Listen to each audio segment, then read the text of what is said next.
Attention passengers, today on Strangers on a Podcast, we have a 2002 movie that's a combination of Frankenstein and Fatal Attraction. It contains so many pretty parts, no pretty holes. Join us, won't you?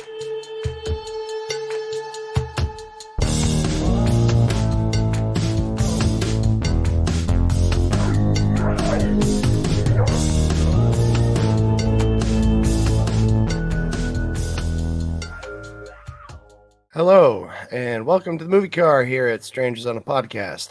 I'm the conductor, and with me is...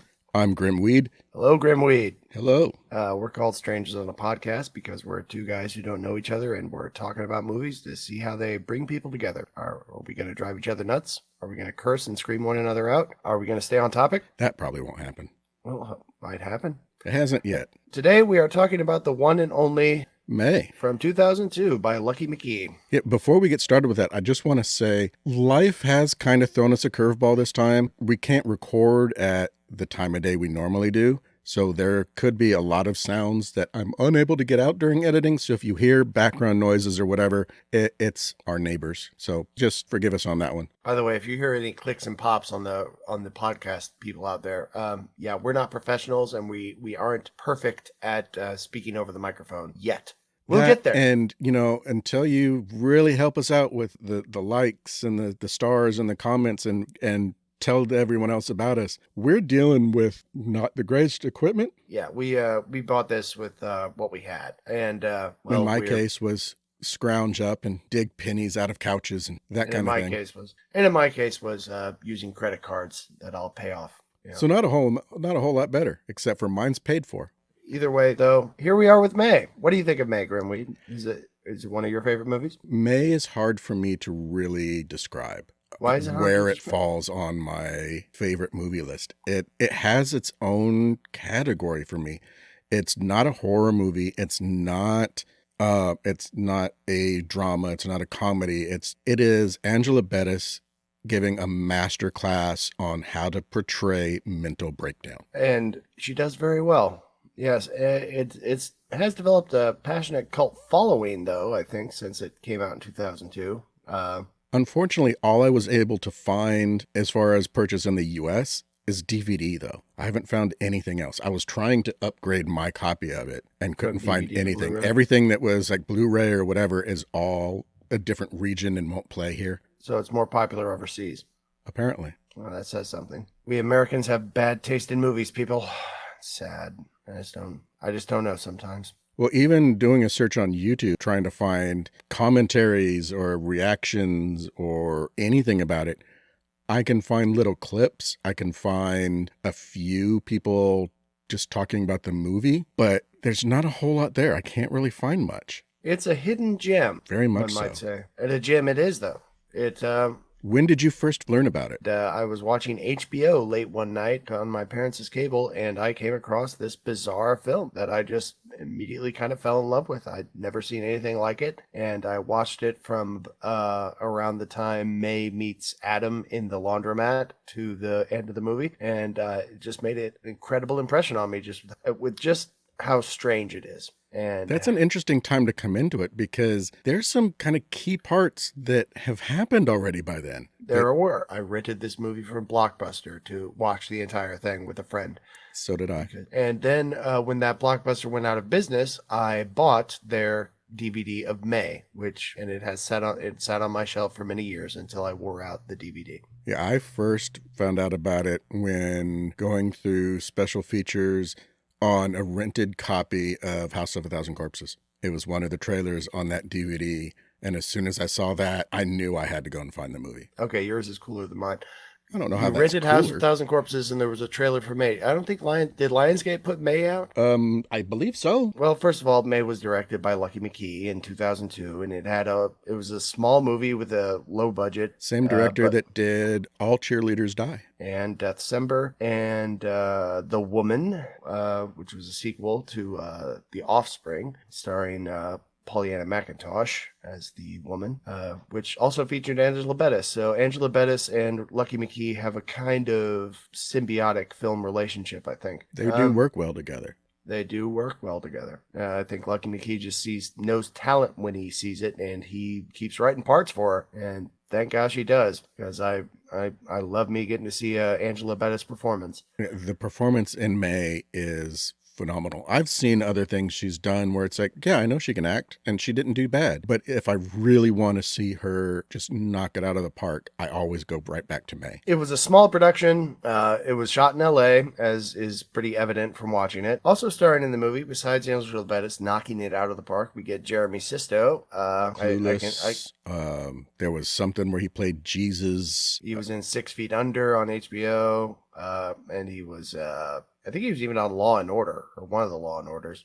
I've lost track of how many things I've seen him in. He's been in almost as many things as Anna Faris has been in, who is also in this movie. Anna Faris plays Polly, May's co-worker, the ditzy receptionist at the animal hospital. Anna Faris is the neck. The neck. Yes. Yep. Mr. Jeremy Sisto plays Adam, Mr. Perfect Hands. Yes, he is the hands. And Nicole Hiltz, who plays Ambrosia. And she is the legs. She is the legs. Oh, also there's James Duvall.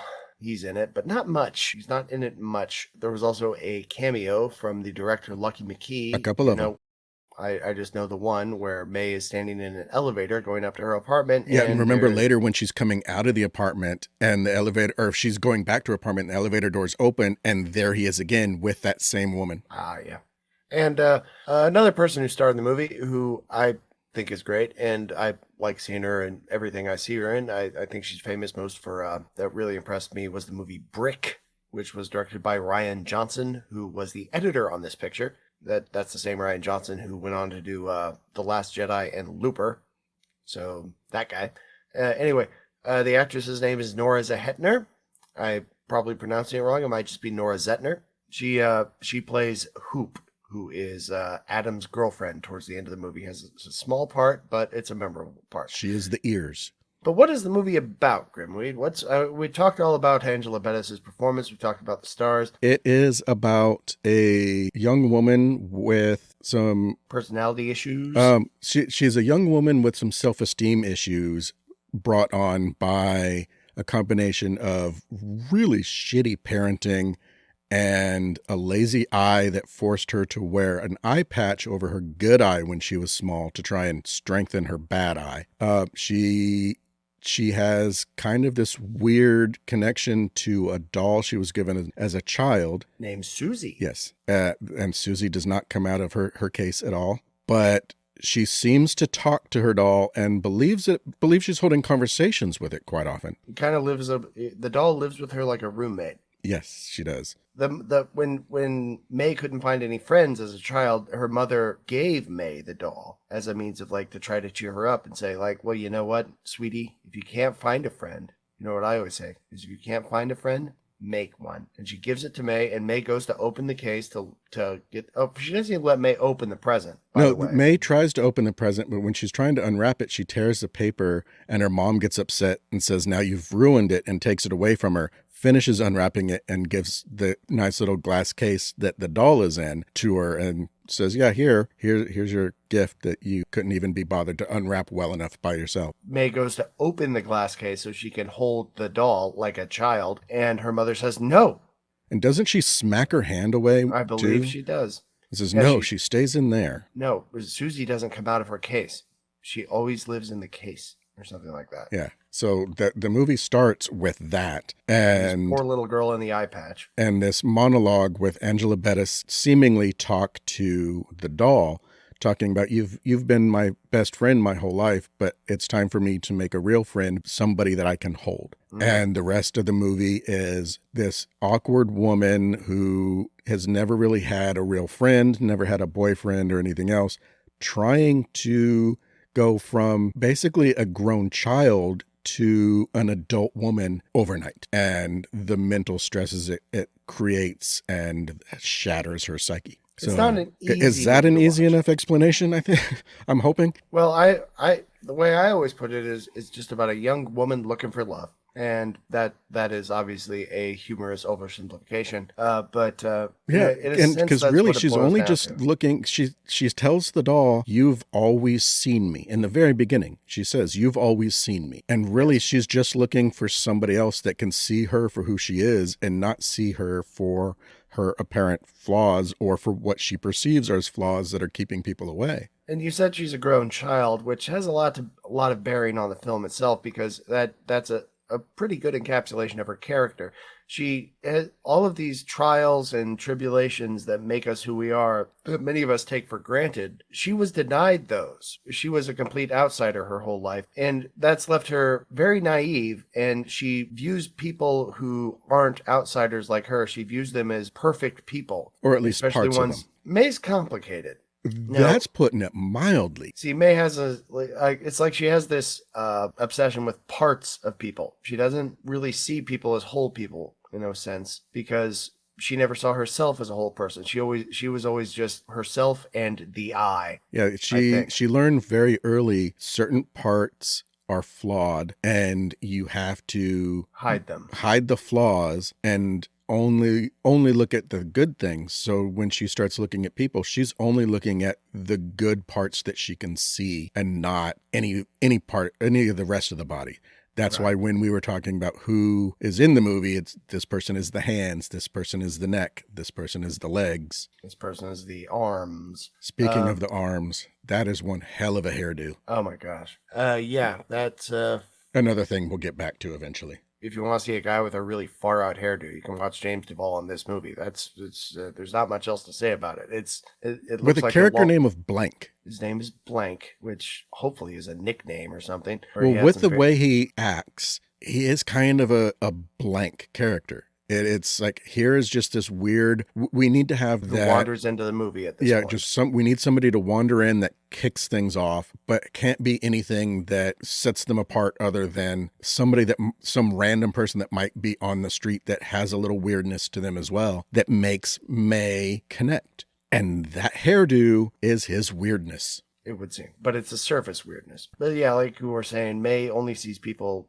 as a conglomeration of parts, and some people have beautiful parts, and some people have normal parts. She doesn't fall in love with people; she falls in love with the parts of people. But the problem is that May desperately wants a friend or somebody she can connect with. And for her, I don't think there's any real difference between friendship and love for her because she's just never learned the difference because she's never had a friend. She just wants somebody who's there. And if it's like, oh, if they're a lover or a friend, she wants both. She wants all. She just wants that person with those parts to be around her. Well, I think part of that is she has been alone, or not alone, but well, yeah, kind of alone. She has been isolated for so many years that not having friends or boyfriends or not having any relationships other than with Susie or her parents, it made it to where she couldn't really tell the difference. She didn't have the social skills to tell the difference between friend and lover. So it made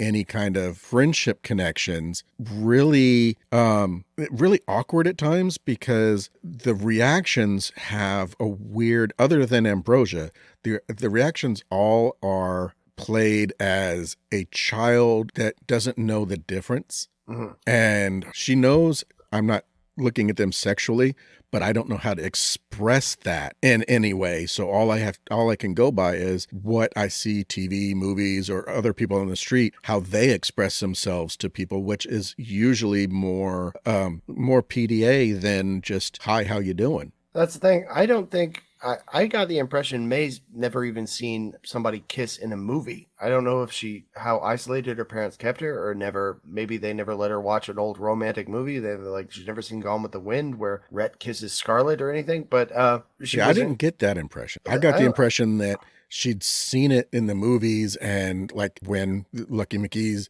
cameo in the elevator, she sees it in movies and she sees it in person, and it's more like she doesn't have that herself, and it's something that not knowing how to get to that point. It's like you meet somebody and well, that's where you are, because isn't that what you do? That's what I see. She doesn't know about the get to know you part of relationships. exactly. She knows about the wild, tumultuous togetherness that is supposed to come with a relationship, but she doesn't know anything about the playing it cool part of a relationship where little mind games happen and you size each other up. She has no time or notion of that. Because, like I said, it's that's something that we would all take for granted in our lives that she has had no experience of. And she really plays it off well in the different scenes where they do have more of a sexual tone to them or whatever. Just the way she acts, just not knowing where to put her hands, and the way she flails her arms in different ways, just trying to figure out, like, what do I do now? It's almost like watching Big when Tom Hanks goes into the limo for that first time and he starts picking up the phone and she's like, "You're going to make a phone call now?"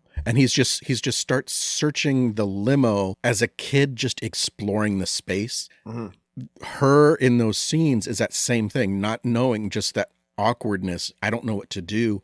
It has that same feel as just a kid that's put into a situation that is way above them, and the person they're with, at times it's like they take advantage of that. I think they do. And let's just maybe take a look at her relationship with Adam and the progress of the meeting, from meeting to conclusion, if we can. Let's see if I got my facts straight. If I'm going to run them by you. Okay. First, she stalks him a little bit, but he never notices her. First, we meet her. She's gotten her lazy eye corrected finally, with contact lenses, and she never has to wear the eye patch again. Her whole life's about to start. She says she has a date lined up. She doesn't really have a date, but she is an obsession, and she is going after this guy who works in a body shop near the animal hospital she works in, and he never notices her. Even though she tries to get his attention with putting on different outfits, he never seems to notice her. I like the first time, I think it's the first time, she tries to get him to notice her when they're crossing the street.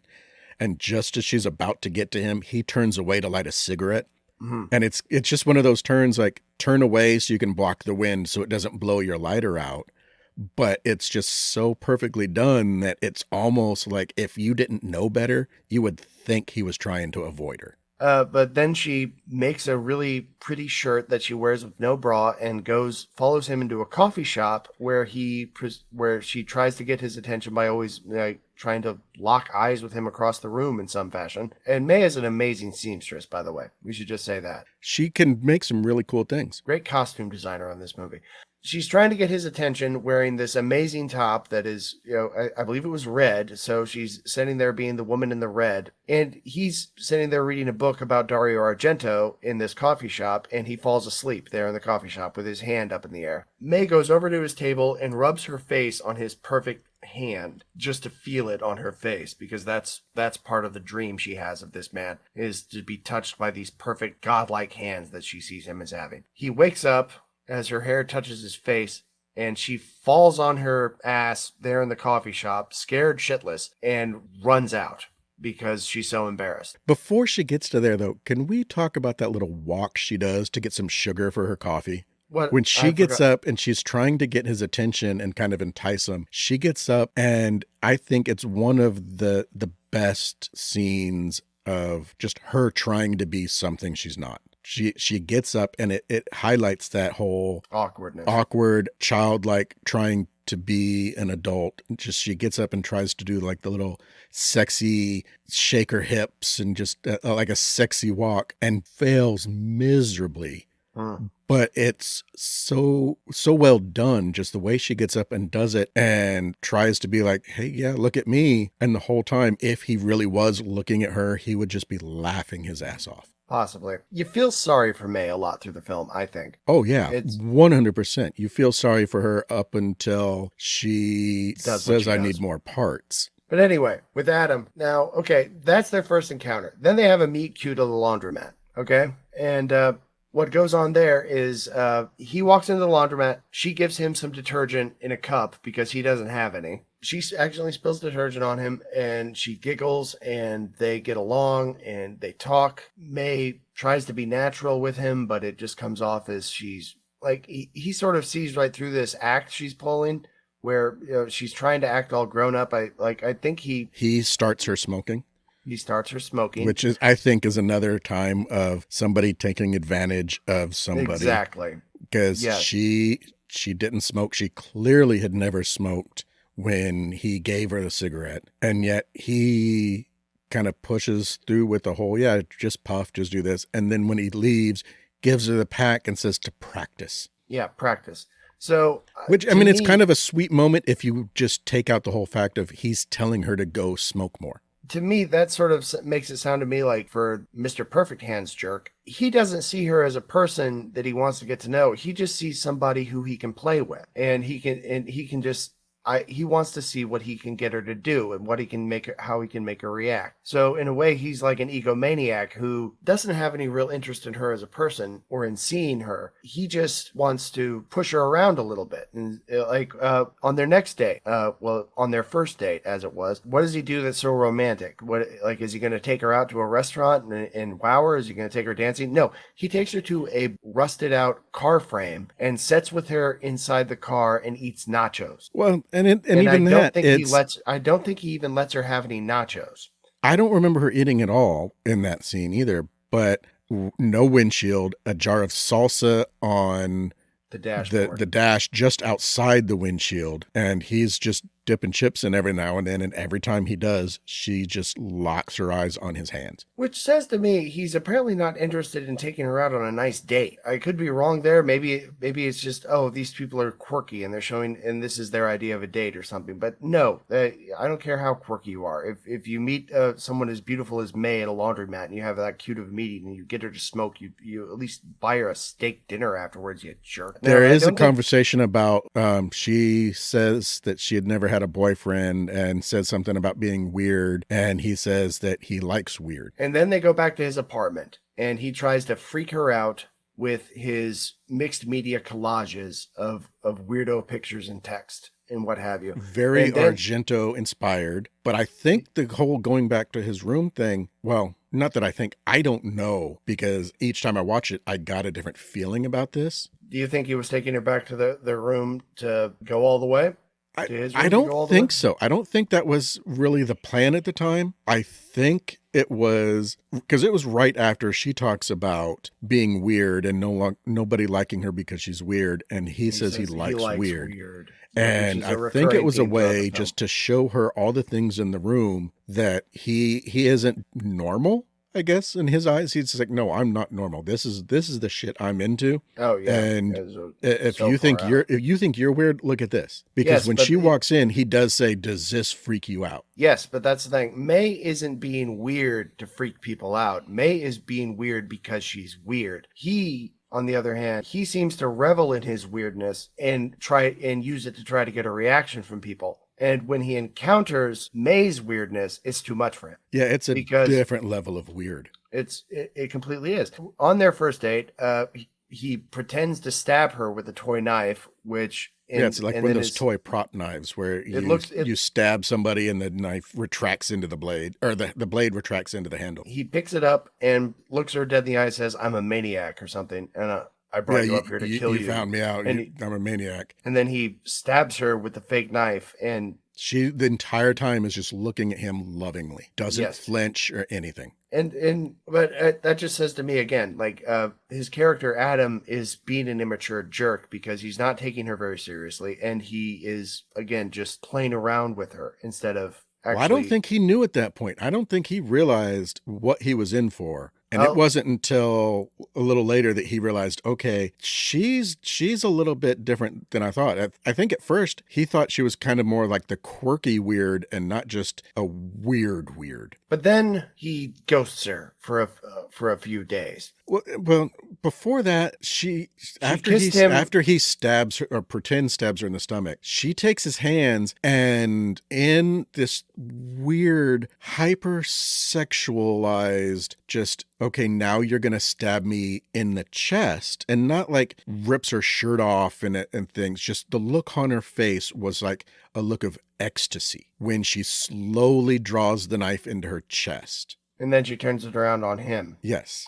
Which ends up in a kiss that becomes awkward, and he pushes her away and is like, Jesus Christ, who taught you to kiss? And it was her doll who taught her to kiss. Yeah, which by the way, again May- goes to the weird relationship between her and Susie. Yes, the doll taught her to kiss through the glass, and well, it didn't teach her to. Okay, I'm probably describing it that way. This makes it sound like there's a scene where May's kissing the doll through the glass. There is not. There's a scene where she is kind of dancing and practicing kissing on her hand and her arm, and the doll is right there. And at the end of the scene, she thanks the doll for the help, gives the doll gives the case the doll is in a kiss, and leaves a nice little lipstick print on there. And then the scene happens, and then she comes back yelling at the doll, talking about who taught you to kiss. And then it becomes an issue, which results in her breaking the glass a little bit, or cracking the glass on the case and cutting her hand, which she later blames on a scalpel. A scalpel, which is what the doctor where she works calls a scalpel. Thanks to a very heavy accent. Scalpels, which May has a fondness for, because May is also a cutter, as we learn in the film. Whenever something goes horribly wrong, she likes to take it out on herself and punish herself by cutting herself, preferably with something very sharp. And her coworker Polly kind of seems to be into that. Yes, very much. Her coworker Polly is probably the most aggressive. Again, played by Anna Faris. Played by Anna Faris, is probably the most sexually aggressive lesbian I've ever seen in a movie. Yeah. Adam dubs her for a day or so, and she calls him, leaves a message on his quirky answering machine, because people used answering machines back in 2001 and 2. Leave a message after the scream. Yes, that was, hey, this is Adam, leave a message after the scream. And then she leaves a message and just stares at the phone, waiting for him to call back. In a scene that they left that shot on her for long enough to really give you the impression she doesn't intend on moving. She's just going to sit there. She's just going to sit there and stare at the phone until it rings. Yes. And that doesn't work. So she goes to his house in a nice dress she's made, and she just stands on his porch. For 2 hours. For 2 hours. Exactly. And he comes out of his house and says, whoa! Yeah. She didn't knock. She didn't ring the doorbell. She just goes and stands on the porch and waits for him to finally come out. Which, to me, should have been a pretty clear signal to this guy. Yes, red flag. Hello. But he doesn't see red flags. He sees opportunities, I think. And I'm sorry, it's just part of my thesis of this movie that Adam is kind of a jerk throughout the movie. And again, I don't know if she was being honest, but I don't know if he took her serious at that point, because he still was not quite sure. There'd been nothing really like, okay, this chick's just off her rocker. And when he opens the door and she's there, it's like, how long have you been there? And she's like, oh, since 2. And he looks at his watch and says, you've not really been here for 2 hours, have you? And she just says, well, what do you think? So It could be, it's like, yeah, I'm just kidding. And my just deadpan delivery of it makes you think that I might not be kidding. But I don't think he was really aware of how weird she is yet. But it's okay, though, because Adam likes weird.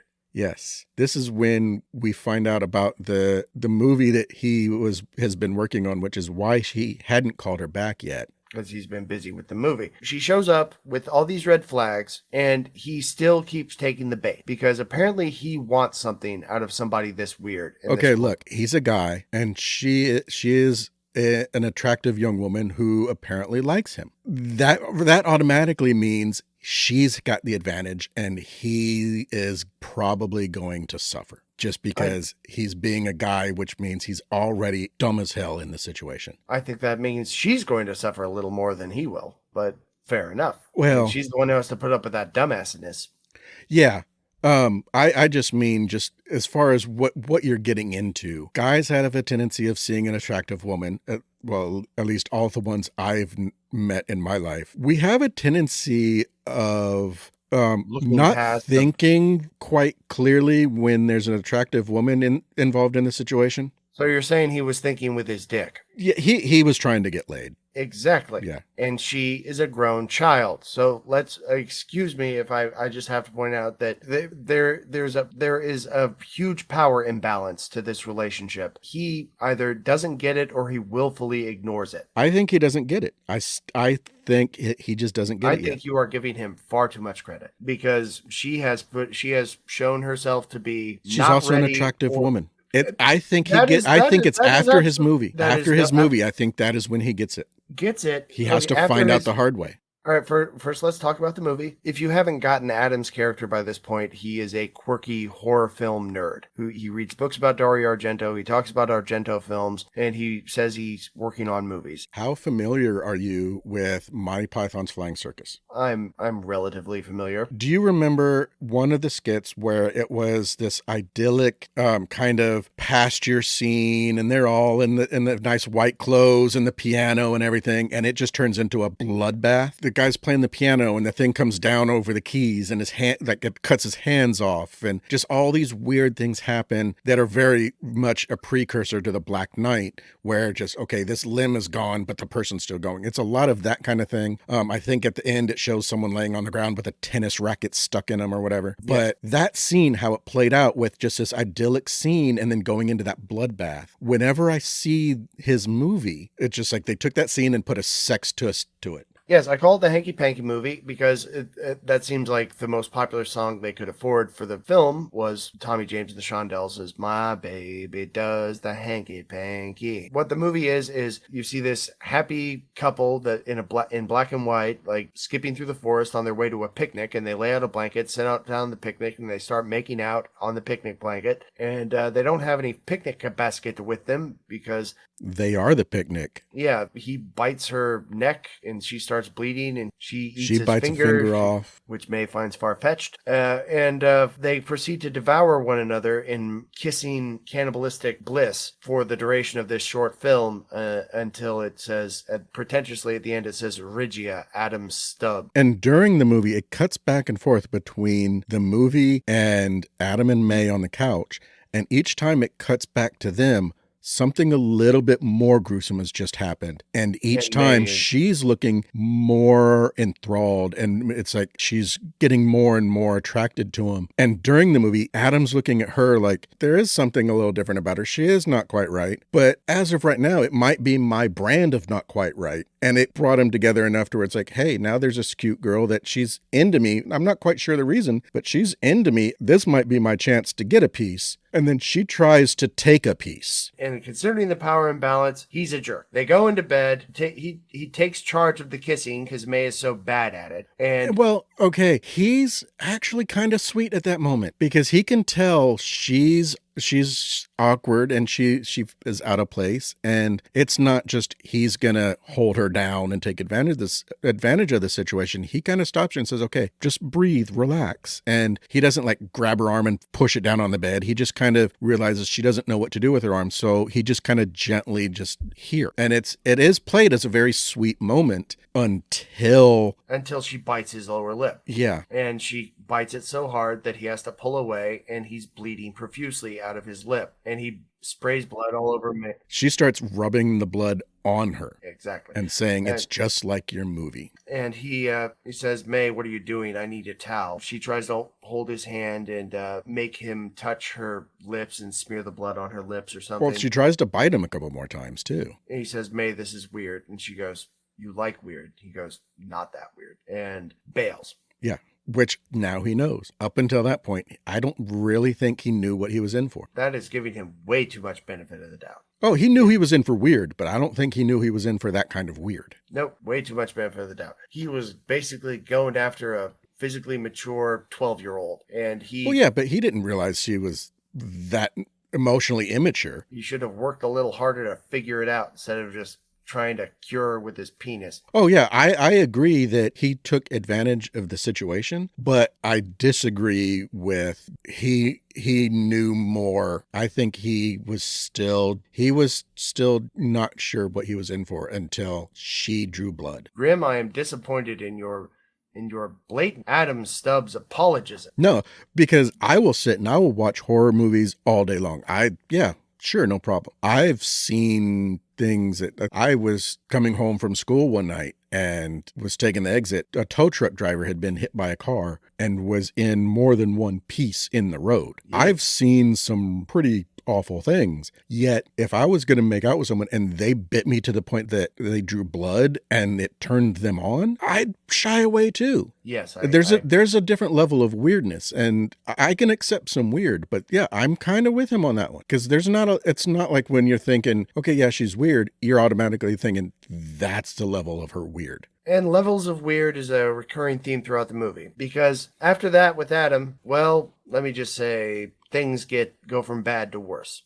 They go downhill quick. Adam wants nothing to do with May at this point anymore. She winds up losing her mind a little bit, and you see more cracks show up on Susie's glass coffin. And May, desperate to reconnect with Adam, goes to his apartment again, or his house, and overhears him talking about what a nightmare she is. And Adam is having a cigarette, and I think he lives with a roommate. Yeah, I don't know who the guy was, because we don't see him any other time. He's just in there exercising, doing sit-ups and push-ups. And we hear a girl somewhere who might have been Hoop in the room. Yeah, we just hear a voice and see a hand. And Adam is talking with the door open, and he the roommate that was exercising tells him to take it outside. So then you see the door open, and Adam's hand with a cigarette goes out the door. So he's blowing smoke out the door. Yeah, and that's how May overhears, because he's standing right by the door with it cracked open as he's smoking, and she's right outside the door. And he talks about what a nightmare and a freak May is. May is devastated by Adam's complete abandonment of her. And suddenly her dream of this wonderful life that she's going to have now that her lazy eye is fixed is dashed. Suddenly she has nothing again. Suddenly she is alone, and she runs to the arms of Polly, her lesbian coworker, who has been aggressively pursuing her since the beginning, since she found out May likes to cut herself. Well, this was also after that nice little dance scene.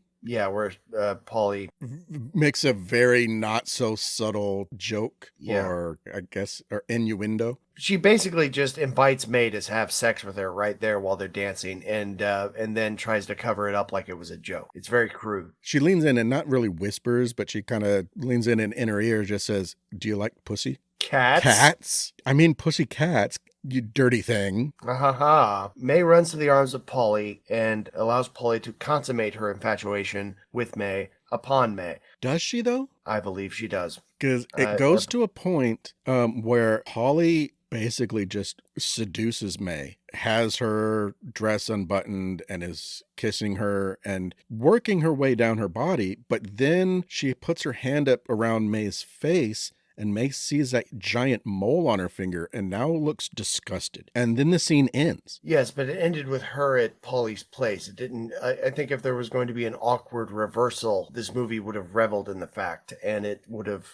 So you think if it didn't happen and that disgusted her so much she couldn't stay in the moment, she would have got up and they would have played that scene out as her revulsion and leaving? Yes. Or it could have been that they initially had that and ended up cutting that out too, because this is only available on DVD. It has very limited things. There's no deleted scenes. So if you can find deleted scenes, let us know, because I would love to see them. That would be great. To further my point about her consummating with Holly, did I say Holly? Because her name's Polly. I believe this is the case because she goes back to Polly's place a few days later and knocks on the door, and Polly is there with another woman. Well, when she goes back, this is after another kind of devastating moment. Yes. It's not, she never goes to Polly like, let's hang out. She goes to Polly after something bad happens. And it's generally, Adam did something and broke my heart again, or I did something which caused Adam to freak out again. But it's always something bad has happened. Now I'll run to Polly because Polly is the only person that keeps talking to me, and she treats me nice. In a weird way. Yeah. But again, May is not adept with social interaction. She misreads so much that I don't think she really caught on to Polly's true intentions with everything. I think Polly in this case is far worse than Adam, because she obviously played with May and had no problem doing it. She said, "Oh yeah, well, I'll kick her out if you want to." And she acted like it, but she kept going back. And she just said, "Well, yeah, it's nothing serious. It's just a piece of ass." She was far worse than Adam. Adam was like, "Yeah, she's weird, but so far it's still into my kind of weird." It wasn't until she crossed the line and then he backed off. Possibly. I know you really want to like Anna Faris better because she is, as character-wise, I know you want to like her better because it's a lot easier to sit and watch those two have a scene than it was May and Adam. I think the sex scenes were filmed kind of equal opportunity in a sense. They the scene between May and Polly, apparently they shot for hours. They did like all day just trying to get that scene, and they kept doing reshoots. I guess there was a lot of like short ends and things like that they were trying to piece together with the film, but they kept trying, like, with the different angles, and because they were in awkward position with May being on the floor and Polly being up on the couch, especially with that initial kiss from above. But yeah, they spent a lot of time, and I guess he went to Angela and was like, okay, so well, it just kind of stammering like that and asking her, how much are you willing to show? How comfortable are you with doing certain things? And he was really nervous about it, but they spent a long time filming the lesbian makeout session, as directors are wont to do. There are horror stories about the director of Blue is the Warmest Color trying to get the actresses to do all sorts of disgusting things together on camera that they refused to do. That movie wasn't too bad either. I kind of like that one. I've never seen it. I just know the stories, the Lea Seydoux and the other Adele Exarchopoulos. Yeah, I have no idea, and I wouldn't even try and pronounce it. I just know it's got a very it's a very impactful story. I'll have to check it out sometime, but it's in French, and I a lot of times if a movie is foreign and I have to read subtitles, I wasn't always this way. I used to revel in reading subtitles and just being like, I can get through a movie with subtitles. That's no big deal. I can do that anytime I want. I'll whatever. No, nowadays I might just fall asleep when it's a movie with subtitles. I'm that way now. Which brings me to something that was, it was brought to my attention when we did the first episode, when we were talking about which, like, you're more horror, I'm more sci-fi, when you were saying that. I still disagree, but we've not seen enough to really judge on that. But if you think about it, in that first one, you said, when we were talking about Strangers on a Train and talking about it initially being a book, you said that you hadn't read it and you probably never would because there's a lot of things that you would like to read but will never read. And then again with like Bubba Hotep was, I'm not going to read it. And then Fifth Element, when we were talking about the comics, it was, hopefully I'll be able to read that. And how much time for reading do you think I have? Well, no, that's not what I'm getting at. My point was, okay, you're saying you're more horror, I'm more sci-fi. I praised the horror comedy. You praised the sci-fi. Oh, You were like, yeah, it's a horror, whatever it is. I might not read. I'll probably never read it. The sci-fi, yeah, I love the sci-fi. Hopefully I'll be able to read that. So you're praising the sci-fi. I'm praising the horror. Well, it's a horror comedy, but it's still horror. And we started out with you saying, I'm more sci-fi, you're more horror. So I'm already chalking one up on my horror and one up on your sci-fi on my tally board. You hear that, people? I've been hoisted by my own petard. He's caught me. Caught me. What I'm really saying is I'm keeping track. Fair enough. Because back to the subject, I have other things I want to try and track. And once we get into more, not more recent, but once we get into more of a genre that can lend way to some of my ideas, we're going to be tracking some shit. Fair enough. In the meantime, May is with Polly. May is devastated by what Adam said. Earlier in the movie, she was sitting with Adam in a park, and a group of children emerged into the park, and Adam explains to her that they are all blind kids from a local special needs daycare. May, feeling the need to help people like herself, I believe, people who are outsiders as children who might have developmental issues. Well, one child in particular. One child in particular. May goes to the special needs daycare and applies to volunteer so she can meet this girl, Petey, who, while she is part of the group of the blind kids, she seems to always keep herself separate. She's the outsider of the group. She's the outsider of the group of sight-disabled children. And May makes it something like her mission in life to try to, in this, at least from what we see in this movie, May tries to help this young girl out. Tries to connect with her, tries to give her some sort of friend. Which it seems to work at first. Because the girl gives May a ashtray with May's name in it. Who wrote that? Who wrote the May? Did the blind girl write May in the middle of the ashtray? Did May write her name on it? Did she help Petey to write it? We just see this big ass clay ashtray with May written on it because Petey's making something with clay. May asks her what she's making. She says, I'm making an ashtray. And May jokingly says, well, why are you making an ashtray? Do you smoke? And she just says, well, no. And then looks and says, you smoke. So because she can smell it on her, apparently. And she says, well, yes, I do. Kind of like and it was like in a sweet way when she says, I do. It wasn't like, yeah, unfortunately, or whatever, like it was a bad thing. It was kind of like an endearing, because she is still connecting the smoking with Adam, and it's still something that is a loving thing for her. It's like she's still connected to him in that way. When she's dancing with Polly earlier in the movie, it's like a scene of strange sexual ambivalence, because the fact is she had been playing with the cigarettes up until that point, until Polly takes the cigarettes from her and puts one in her mouth, and then gets her up and starts her dancing and makes her very crude innuendo. May seems to be pulled between the cigarettes and Polly's attention to the point where you have to question, is May attracted to Polly? Is she torn between her devotion to Adam and the way he's in the room right now with her, with this piece of him that he left with her, the cigarettes? Or is she interested in Polly, who is giving her this attention that she craves? Well, the cigarettes tie both of those together, or both of their big scenes, because that scene you're talking about there, where the dancing, May is sitting there playing with the cigarettes. Polly's trying to get her attention and get her to focus on her instead of the cigarettes. Yeah, she's whoring it up. And she turns on music, and the animals start making noise, and so they're serenading us. That means we have to dance. And May still just sits there. So Polly gets up on the table, takes the cigarettes from May, puts one in her mouth, and is like, well, are you going to dance with me or not? And then it cuts to, you see the cigarettes on the table, one of them sitting there that's got Polly's lipstick, and the two are dancing. And then later, when May is at Polly's house, and that kissing scene that we were talking about before, when that comes up, May's sitting there with the cigarettes again and has one in her mouth. Polly takes the cigarette from May's mouth with her own mouth. Yes. So that the cigarettes are kind of tying the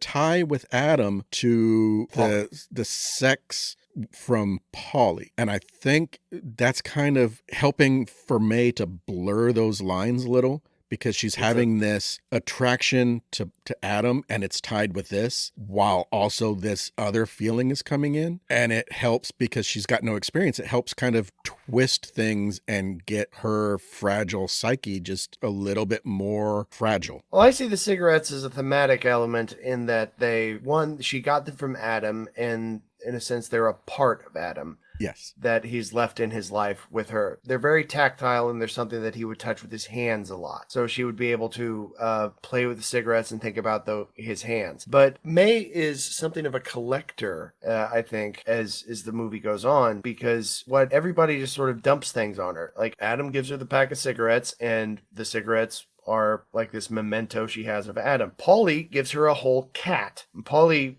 says, oh, this is Loopy. Oh, my landlady says I can't have her. Can you My landlady's take her? A bitch. You're her only hope, May. Oh, so she basically guilts May into taking this cat. And then May gets the ashtray from Petey, and she brings that home. She is collecting all these weird little trinkets from people that she can have to remember them by, but she never gets the person itself. She never gets the actual friend or closeness that she's looking for. She only ever gets these parts of them. Even with Polly, she would spend a lot of time just focused on the neck. And like the makeout session, she spent a long time focused there. I'd have to say, for that scene, that's another that, even like how it started with Adam, it was kind of very sweet how it starts, plays out like a very sweet scene. But after you see the movie and you really get more of an idea of what's going on and her fixations, now every time I see her like looking at that neck and that scene and her kissing the neck and everything, it's a whole nother meaning. But when you're first watching it, just that scene,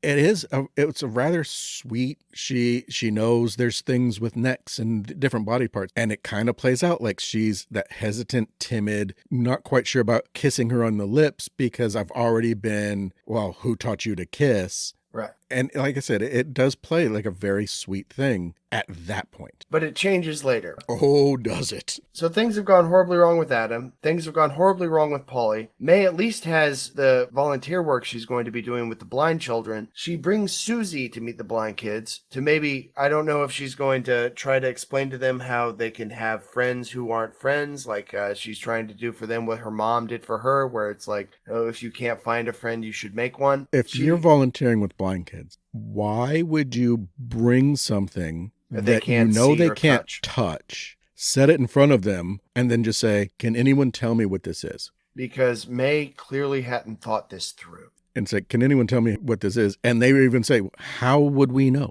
Yeah. But it goes horribly wrong because May tells them what it is. She explains to them how this is her best friend Susie. It's a doll that lives in her case. And one of the blind girl, Petey, actually manages to get Susie away from May. Yeah, they kind of wrestling back and forth because Petey wants the doll out of the case. And May's like, no, she stays in there. She doesn't come out. She's very fragile. And Petey's like, well, no, I want her out. So as they're fighting to get Susie, it goes wrong and falls on the floor.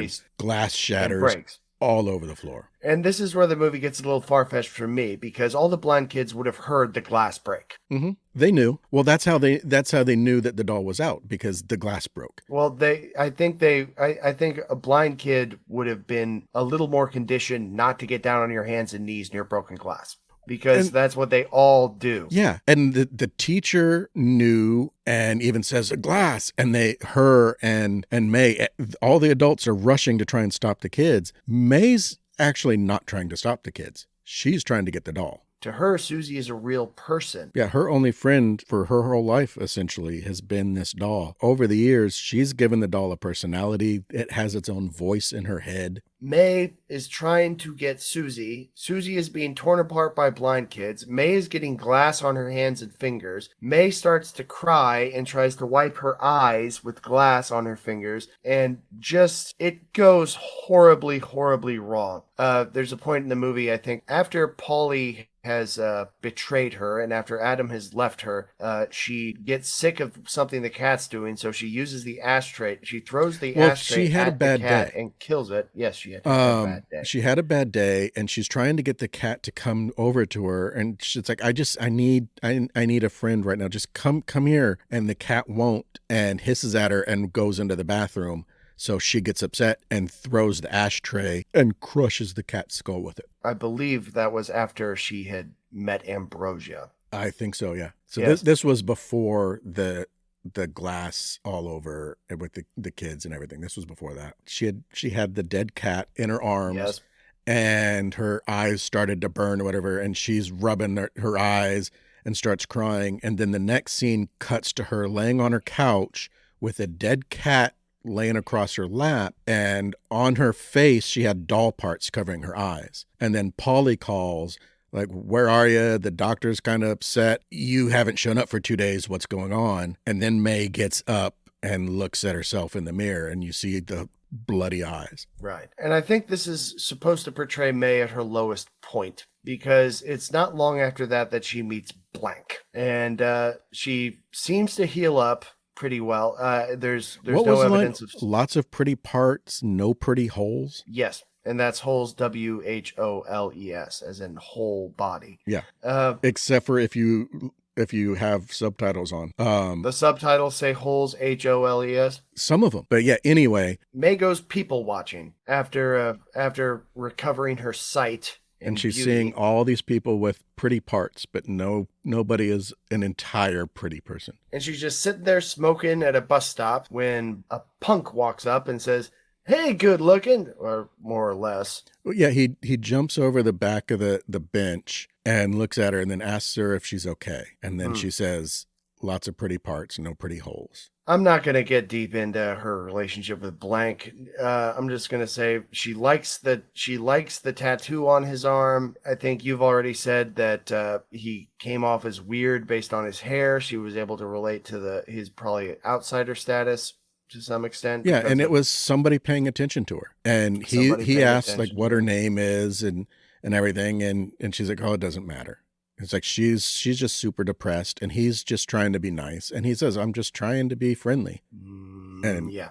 asks if she wants to go and get jujubes with him. Yeah, he's trying to And be they friendly. end up back at her place with jujubes. But, But he has just the most awkward and blatant, "I'm just here trying to get a piece" lines as you'll ever see in a movie. it's like Jimbo from The Simpsons when he says, "Oh, baby, now my shirt's chafing me." Oh, is an Yeah, episode of The he Simpsons. talks about how hot it is and asks if he can take his shirt off. And she said, "Yeah, Right. do whatever you want." Yeah. And then he says, "Oh, I'm still hot." Yeah, do you So- have any ice cubes I can rub on my nipples? Yeah. Thankfully, Blank is not in the movie for very long because he goes to look for the ice cubes and he goes and opens her freezer and freaks out when he finds the remains of Loopy in there. And Wrapped in May has saran wrap, partially wrapped in saran wrap and laying on popsicles. unlike some movies, they achieved these notions of animal cruelty with the magic of taxidermy and special effects people. So there were no animals harmed during the The making of this fake movie. cats in this movie were the same fake cats from Adam Sandler's Mr. Deeds. So once Mr. Deeds finished, they got the fake cats from that. And normally when you have animals in the movie that you're going to end up with dead or whatever, you have your animals and then you get the fakes that look like that. This time they had all the fake animals first. So then they had to have, they had the struggle of, now we have to find animals that look like our fakes. But yeah, they got fake animals that already had credits to their names. That's one way to do it. May has a breakdown when Blank finds the cat, and Blank calls her a freak.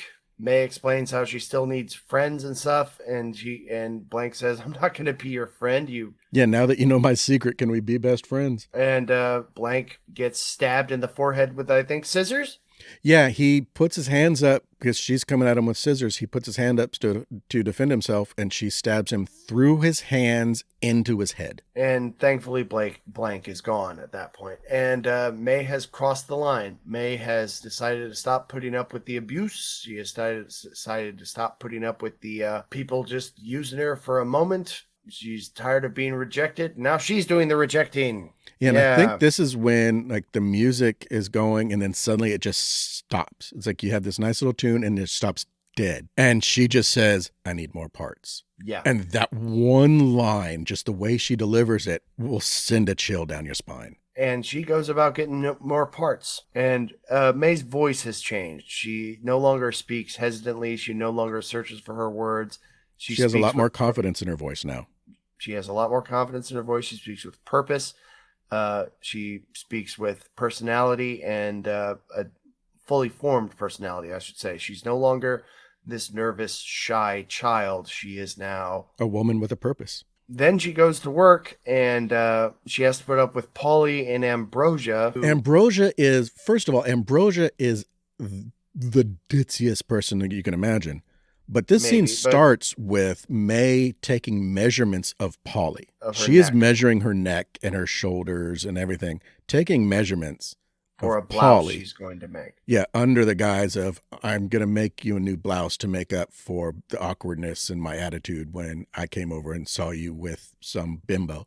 Well, Ambrosia shows up, calls out for Polly, and she's like, "Oh yeah, we're out here." Ambrosia comes to the door. Yeah, Ambrosia comes to the door, looks around, and Polly says, "Yeah, we're here." And then she looks straight ahead and says, "Oh, there you are," and just takes a couple steps, goes over to Polly and gives her a kiss. It's like, how can you not notice? You come through a door and there's people right there, and it's the people you're looking for. Why do you have to come out and look around first?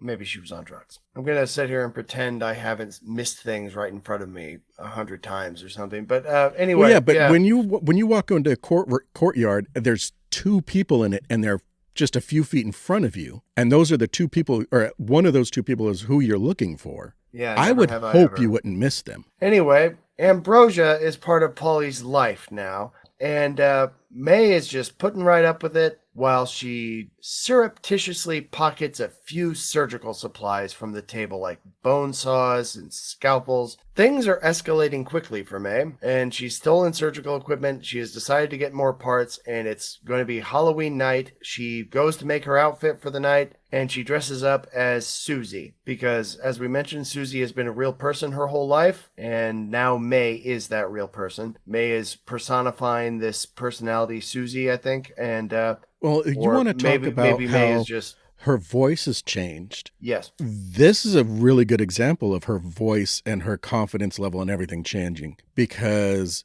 before it has her with her costume and all that, she's on the phone leaving a message for Polly, talking about how, like, what are you doing Halloween or something like that. I wanted to come over and bring you your blouse and show you my Halloween costume. Right. And But that tone, that had the most confidence, and it was such a dramatic change from how she's been throughout everything else, that phone call, I think, is a really good example of that switch going Yes. from just a timid child woman to just this confident, batshit crazy woman. And it's really just startling if you ever watch the movie. It's really just startling, just the complete turnaround, a complete reinvention of the character that Angela Bettis is able to achieve as May after she kills blank. She completely it's It's night a complete and day. 180. Yeah. Earlier in the movie, Polly was carving a pumpkin, and now it's Halloween. Yeah, because And even like once she kills blank, even in the park when Adam shows up and they have that little conversation, when he shows up and he's like, "Oh, hey, May," she just looks up like, "Hey, dude, what's up?" yeah.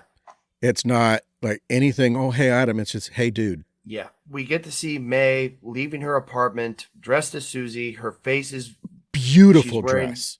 beautiful dress because May is an amazing seamstress. Yes, but May does the makeup to pale the face more like the doll, and she goes basically all the way to try and be Susie. And she pulls it off miraculously. And she buys I don't think she had this cooler, but she No, has she it goes to a Halloween. hardware store. It's There you Baller's go. Hardware or Baller Hardware. She buys herself a giant pink cooler, and she's taking it out of her apartment. Yeah, it's a red cooler on wheels. And I don't know if it Red? was on wheels or if it was like It a was little pink. dolly thing that you can strap a cooler onto. But yeah, it's just a red cooler she pulls behind her. She's going out there and she's getting those parts. But she is a killer on the prowl on Halloween night, and the first stop she makes is Polly's apartment. They do a nice switch on this too, because the first time they were in Polly's apartment, It was May May was on the floor and and Polly was on the couch, and Polly was the one in control of everything. This time, Polly's on the floor, May's on the couch,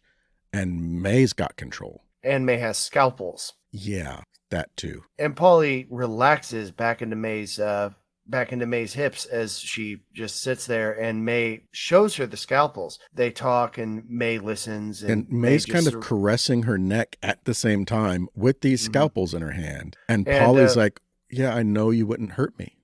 May, yeah, she goes, "I trust you, May. I know you would never hurt me," which are her last words. She's just letting her know. It's like, yeah, I feel safe with you. Mm-hmm. And just the tone of her voice and everything, it's a sweet tone. May just takes that sweetness and throws it out the window. And the fact of the matter is that May simply places the scalpels at key points along the inside of Polly's basically neck, just under the jawline. Just under the jawline, and gently pulls them back at the same time to slit both her jugular and carotid arteries then and there. And it cuts to May's face a couple times in this, and the look on her face is just this beautiful, serene look that I read it as she's free.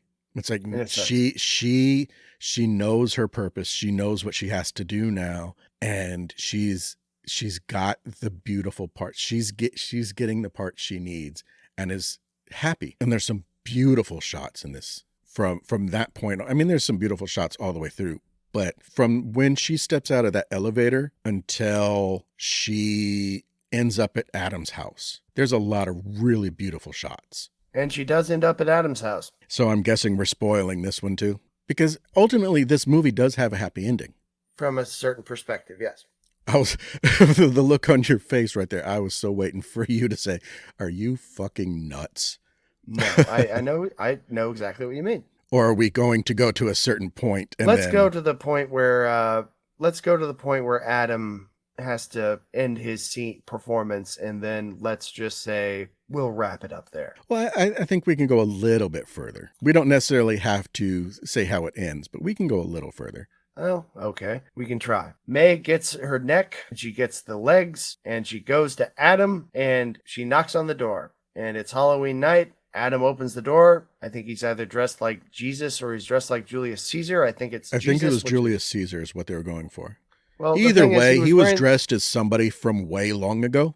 He was wearing like a toga. Yeah. Or a caftan. I don't know. I don't know the specific term. He had some fabric draped over him so he wasn't naked when he opened the door. But anyway, she knocks on Adam's door. He opens it. He sees May. He asks what she's doing here. She says nothing. Nothing at all. Well, no, that's not true. He opens door, asks what she's doing there. She says nothing, just stares down at his hands. He waves his hand in front of her face. Her eyes just follow his hand. And then she says, I need them. Oh, yeah. And I think he tells her to leave. I think so. But she does not leave because Hoop shows up. Hoop shows up and she hangs on Adam's shoulder and this is May. Yeah, these are my hands now, honey. Yeah, and once she finds out it's May, she invites her in for a drink. And May says something like, I like your earrings. Oh. And yeah, the whole time it's kind of like, who the fuck are you crazy bitch? And then she says, I like your rings. All of a sudden it's like, oh yeah, I like your dress. And she's like warms up to her. Yeah, and then finds out it's May and things turn again. Yeah. Adam reluctantly invites May in for a drink. Well, Hoop invites her in. Yes. I'm sorry. Yeah. Adam reluctantly allows May in for a drink. Yeah. And he's apparently been drinking quite a bit that night as it is. May has left her cooler outside, I think.